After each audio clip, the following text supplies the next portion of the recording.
Bienvenido al podcast sobre hosting, dominios, WordPress y desarrollo de negocios.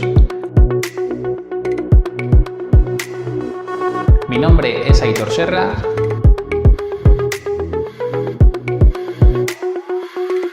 Empezamos.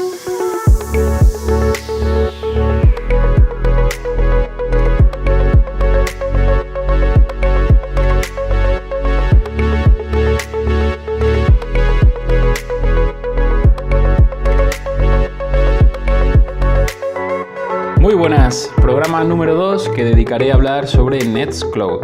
Para los que no conozcan Nextcloud, primero vamos a hablar de Dropbox, que seguramente sí que lo conozca todo el mundo, creo yo. Dropbox es el servicio de compartir ficheros más popular, yo diría que del mundo, seguramente. Principalmente porque fue, no sé si el primero, pero desde luego fue de los primeros en ofrecer la idea de sincronización a todo el mundo con un servicio gratuito que en principio era de 2 gigas.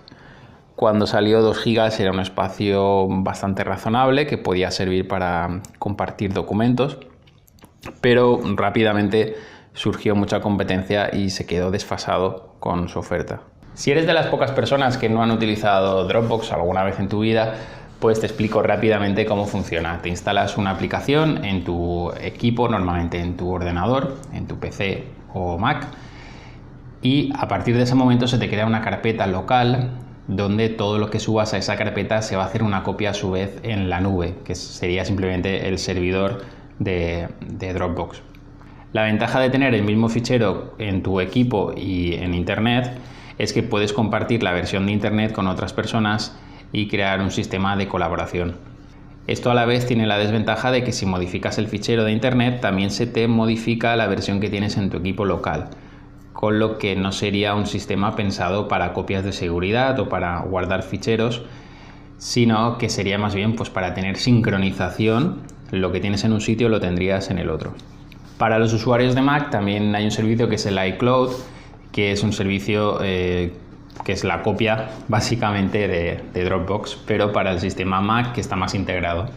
Microsoft también sacó su copia de Dropbox, que en un principio se llamó Azure, ha ido cambiando de nombre, ahora se llama Office 365 y bueno, tiene, como siempre Microsoft, la oferta es muy grande, dependiendo de quién eres, pues para pagar más o menos en función del espacio que tienes y de las funciones. Básicamente todos funcionan igual, con un cliente de sincronización instalado en el equipo que te hace las copias tanto de subida hacia Internet como de bajada hacia tu ordenador. Todos estos sistemas surgen a raíz de que la gente empieza a trabajar más en equipos distribuidos geográficamente y tienen la necesidad de compartir esos ficheros sin tener que estar utilizando el email, que el email siempre es el sistema menos eficiente para compartir ficheros, porque bueno, se te pueden encadenar emails, algún email muy grande puede venir rebotado y es bastante incómodo de trabajar así cuando estás hablando de ya equipos 3-4 personas para adelante.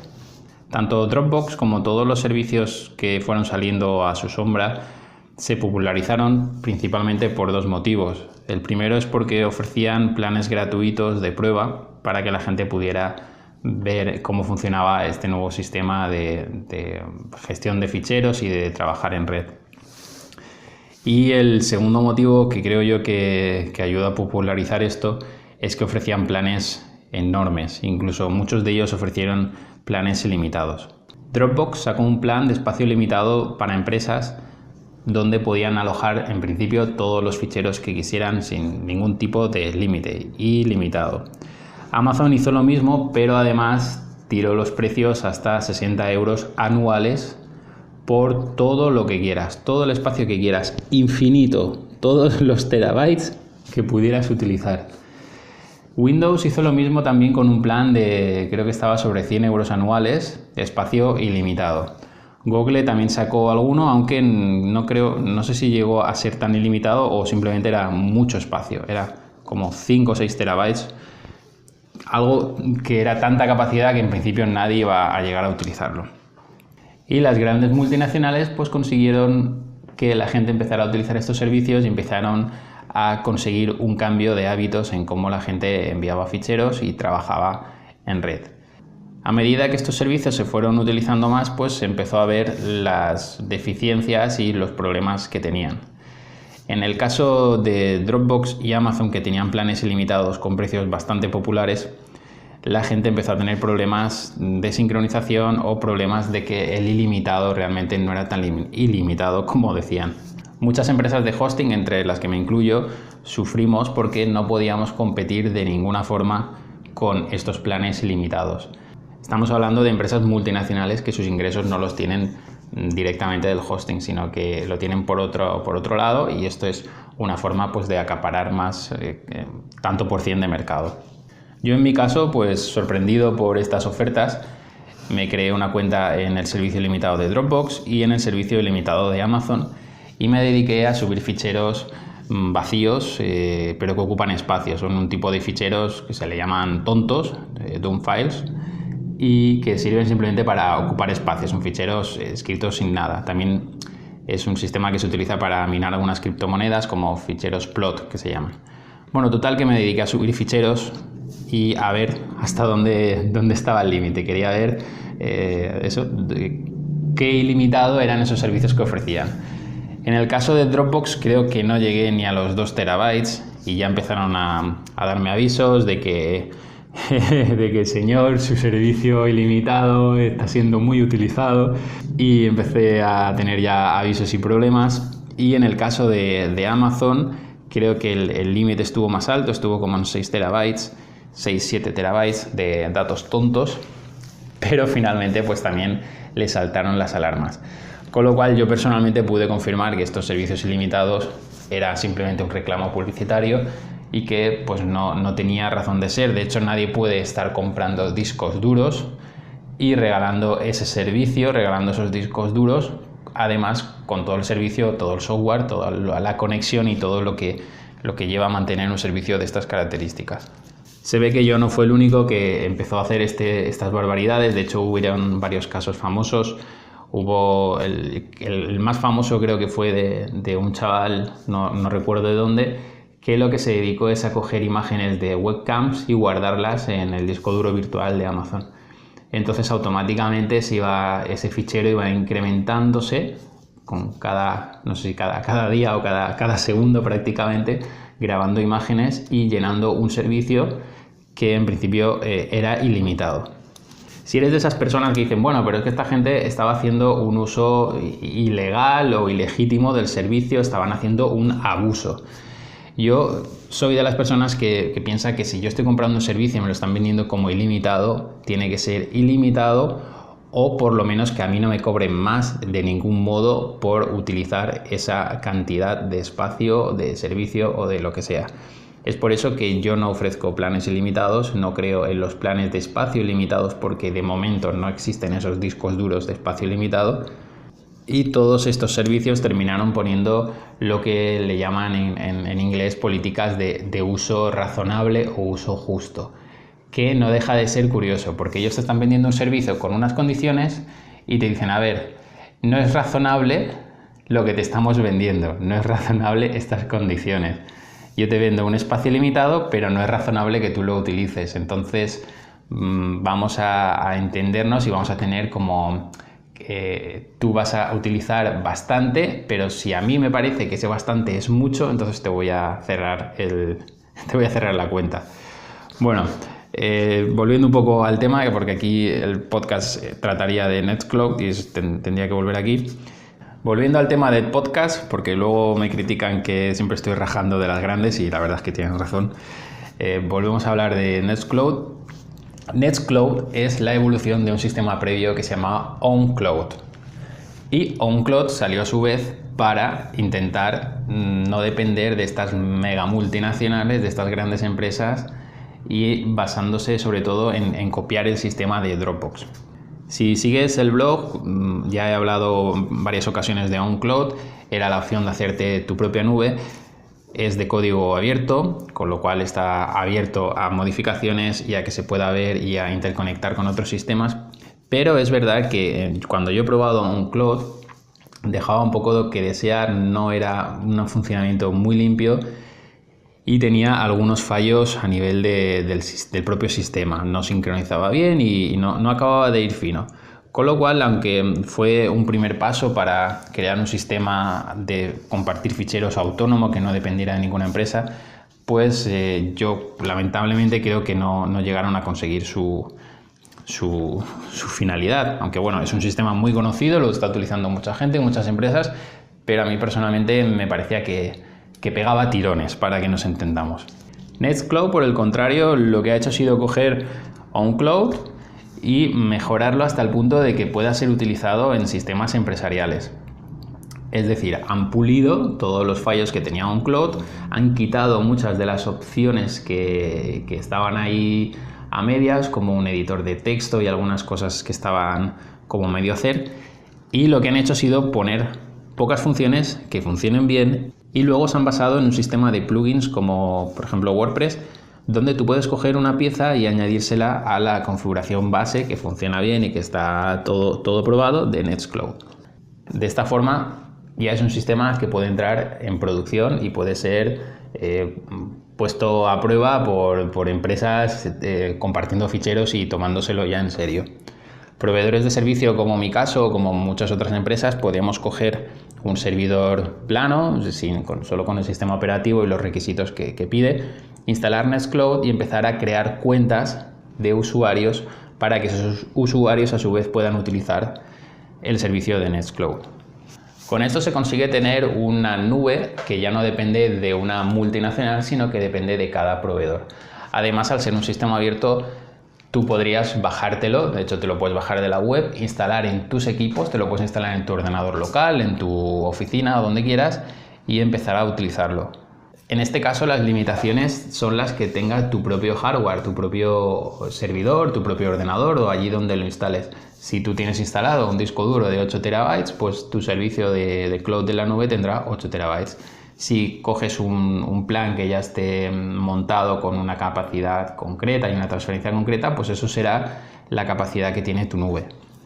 Un punto que los desarrolladores de Nextcloud están haciendo muy bien es la de crear aplicaciones de sincronización, igual que tenía Dropbox, en todos los sistemas operativos.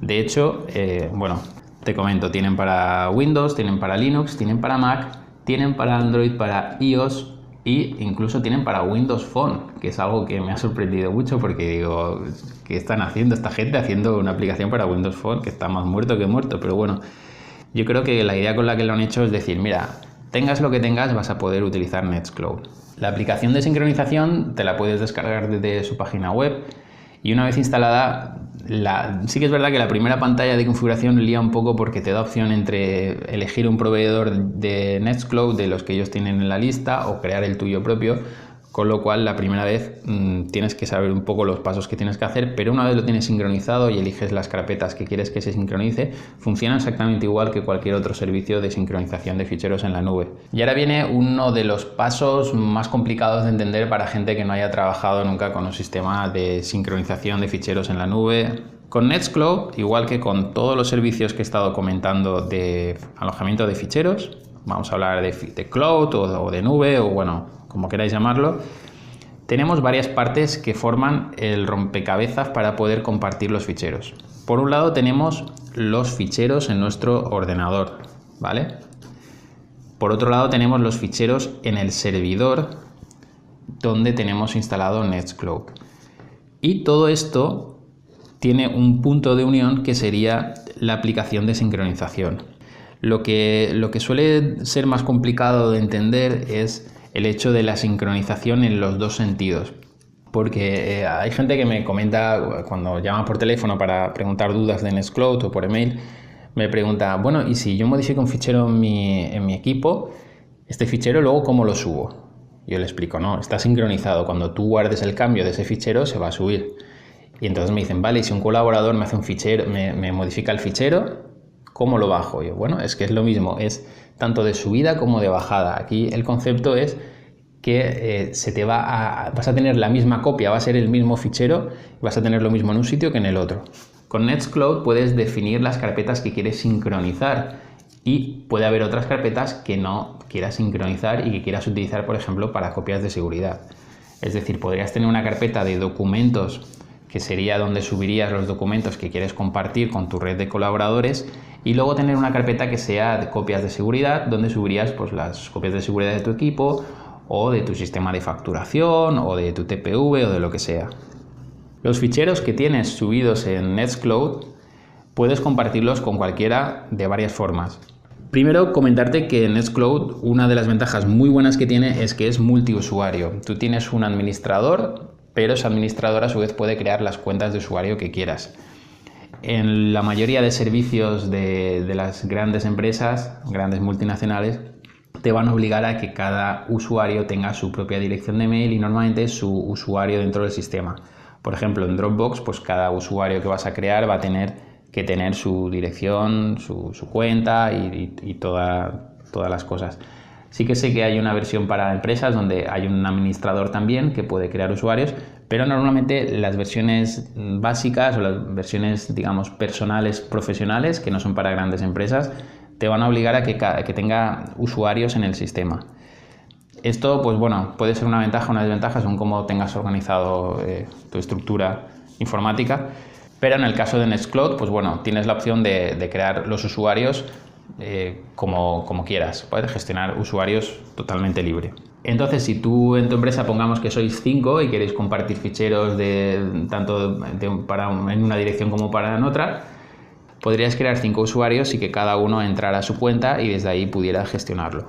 Si quieres compartir ficheros con gente que no esté dentro de tu sistema de usuarios, gente externa a la empresa o que vas a compartir un par de veces, puedes generar un enlace solo para compartir, pues pinchando al lado del fichero tienes una opción que es compartir, ¿vale? Y ahí le dirías por email, por ejemplo, para que se envíe un email de que has compartido ese fichero con esa persona, o generar un enlace y copiarlo para luego compartirlo. Tiene una opción que puede ser útil según tu sector, que es la de poner una fecha de caducidad a esa compartición, ¿cómo se diría?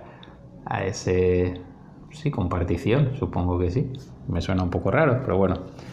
Podrías decir, yo este fichero quiero compartirlo contigo, pero lo voy a compartir durante 10 días, ¿vale? Eso te puede servir luego, por ejemplo, para dar un plazo de edición de un fichero o para borrar luego los ficheros que ya se han compartido, que ya ha pasado el plazo de compartir. Bueno, eso está abierto a interpretación.